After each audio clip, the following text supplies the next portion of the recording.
വളരെ നല്ല ആശയമാണ്. മാത്രമല്ല ശരീരവും ശക്തി പുഷ്ടിപ്പെടും. ദിവസവും ഈ തടി അനങ്ങി നടന്നു കഴിഞ്ഞാൽ നമ്മുടെ മഹാനായ മുഖ്യമന്ത്രി കേരള ചക്രവർത്തി എന്ന് പറയാൻ കൂടുതൽ ശരി. കേരള ചക്രവർത്തി പിണറായി വിജയൻ തിരുമനസ് എഴുതുള്ളത് അദ്ദേഹത്തിന് ക്ലിഫ് ഹൗസിൽ നിന്ന് നടന്നു പോയാൽ പോരെ, വല്ല കുഴപ്പമുണ്ട്? മടക്കി കുത്തി അഴിച്ചിട്ട് നടക്കാൻ ബുദ്ധിമുട്ട് മുണ്ട് മടക്കി കുത്തി കൊണ്ട് നടക്കണം. മുഖ്യമന്ത്രി മുണ്ട് മടക്കി കുത്തരുന്ന് ഭരണഘടനയിൽ പറഞ്ഞിട്ടുണ്ട് ഇല്ല.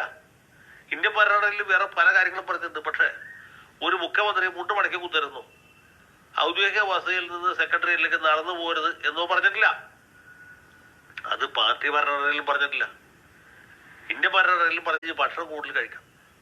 ക്ലിഫ് ഹൗസിലാണെങ്കിൽ പശുവിനെയൊക്കെ വളർന്നിട്ടുണ്ട്, പാലും കുടിക്കാം, തൈരും കഴിക്കാം, ആ വെണ്ണ ഉണ്ടെങ്കിൽ അതും കഴിക്കാം. ശരീരം നന്നാവും, പിത്തം മാറും, പിന്നെ ഗ്യാസിന്റെ ഉപദ്രവമുണ്ടെങ്കിൽ അതും മാറും. ഏത് നിലക്ക് നടപ്പാണ്